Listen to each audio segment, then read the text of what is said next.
I grew up as a kid in a really rainy spot on the coast of Washington. It's really wet. It's very gloomy. Fewer Sundays, not Sundays, like Saturday Sundays, fewer sunny days than almost anywhere in the country. In fact, in my high school basketball league, we used to play a team called Forks, and it's the wettest place in the continental United States. We played them one time in a high school football game. At halftime, we went in, turned on the hot showers, and just in our jerseys stayed in them. I mean, that's the kind of weather I grew up in. But I don't remember it. I don't remember rainy days.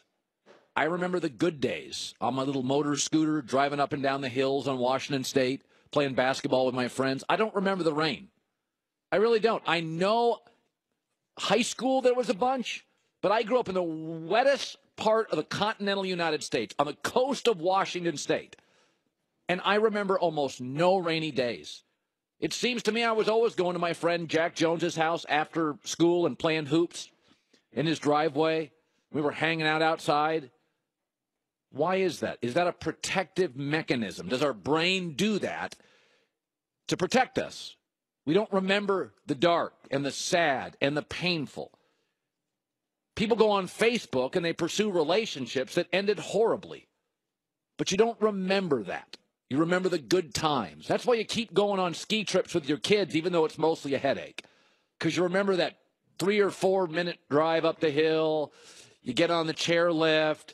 You're going down, watching your son, your daughter ski for the first time. You don't remember all the headache getting the equipment, renting the equipment, the cost, the drive home, they throw up. And I was thinking about this with LeBron going to Los Angeles for the Lakers. I've had so many people say, you really think he would go to the Lakers? And I'm like, well, what would the downside be? His legacy is set.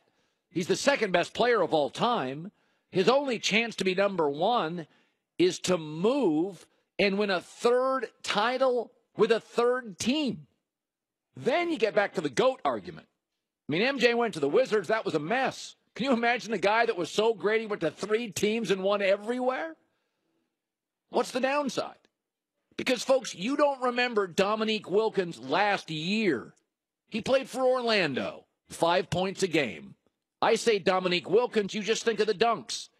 Do you remember Shaq's last year with the Celtics, 8.5 points a game? You don't.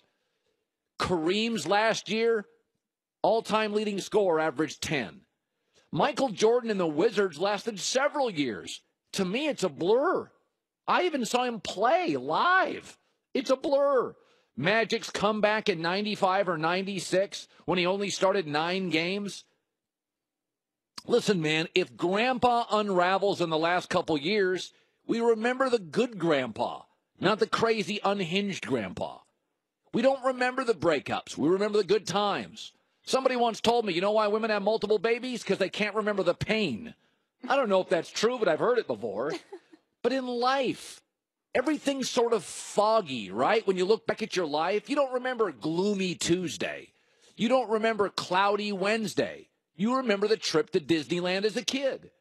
If LeBron goes to L.A. and they don't win, so he's going to be like all-time leader in this stat, this stat, that MVP, that final, that. He won in Miami. He won in Cleveland. He went to L.A. What's the downside? He's number 2 right now. You're not going to remember Lakers that fizzles out after 3 years. Kobe's last 3 years in Los Angeles, he stayed. And we celebrate his 60-point final game. Lakers were terrible Kobe's last 3 years. But you think of it fondly. Do you remember Akeem with the Raptors? I don't.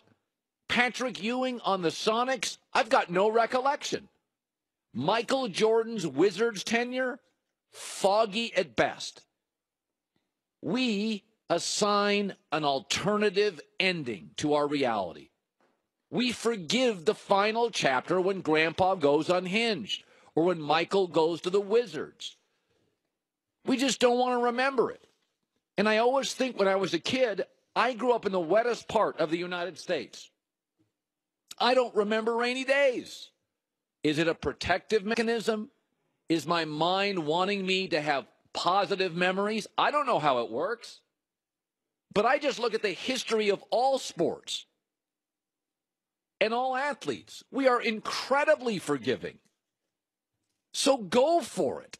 Roll the dice. Take a chance.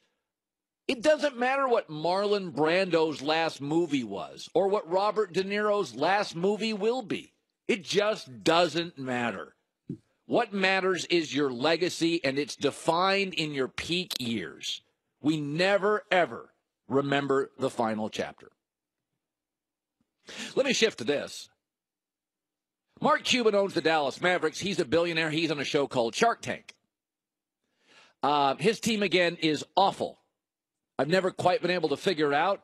If I was an NBA player, Dallas has no state tax. There's stuff to do to fund downtown. Cuban's a good owner, takes care of his players. It's centrally located, so you don't have to, play in Portland and fly to D.C. or play in Boston and fly to Phoenix. It's right in the middle of the country. It's like Chicago with better weather. It's right smack dab in the middle. But the Dallas Mavericks have won championship and largely never really reel in the big fish during free agency. No idea why, really. Maybe Mark Cuban's too famous, turns off some players. I don't know. They're good GMs and good coaches. But Mark Cuban said this, and this probably drives the commissioner crazy. But let's play the bite from Mark Cuban, owner of the Mavericks. Probably not supposed to say this, but I just had dinner with a bunch of our guys the other night. We weren't competing for the playoffs. I was like, look, losing is our best option. Adam would hate hearing that.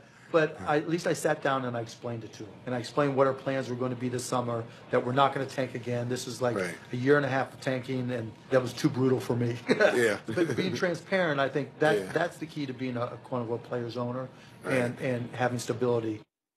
Got to be honest with you. Mark Cuban's a smart guy, but tanking doesn't work.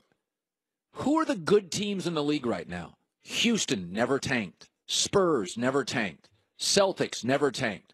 Raptors never tanked. You notice that?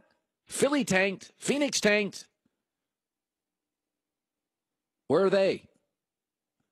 This tanking thing. I don't buy it. You know what you win in the NBA? You win titles with veteran stars. And veteran stars don't want to enter rebuilds and losing cultures. Tanking equals losing. We think of the Boston Celtics as a rebuild, but they were never willing to be awful. And think about all the draft picks they have had since Danny Ainge arrived. I think it's 23. And this is the best rebuild in basketball. This is, when we look at the rebuilding years in the last 5 or 6 in the NBA, Boston, well, that's the gold standard. Boston is how you do it. Right now, today, if everybody was healthy on that roster and you had 10 seconds to go in a playoff game, the first guy you'd give the ball to is Kyrie Irving, veteran. Second guy you'd give it to if he was healthy would be Gordon Hayward, veteran. And third guy would be Al Horford. You would give it to Al Horford before Jaylen Brown with 10 seconds left and before 19-year-old Jason Tatum. Here's 3 things that don't work in sports, and all these GMs and executives keep doing the same thing and making the same mistakes. Spending big money on wide receivers in the NFL. It doesn't work. Giving a Major League Baseball star a 10-year, $200 million contract. It doesn't work. And tanking in the NBA. Maybe it used to work when you get a Tim Duncan. Maybe it used to work when you get a Patrick Ewing, who was 23, developed, emotionally ready. But Dallas tanked last year, got a great rookie, and they're still awful. When are we going to figure out that the Minnesota Timberwolves hit 2 grand slams, Karl Anthony Towns and Andrew Wiggins? They finally got good when they signed a guy that had been around the league for a while, Jimmy Butler. Mark Cuban's a smart guy, but if you look around the landscape of the NBA, the teams that stars want to go to didn't tank. Golden State didn't tank.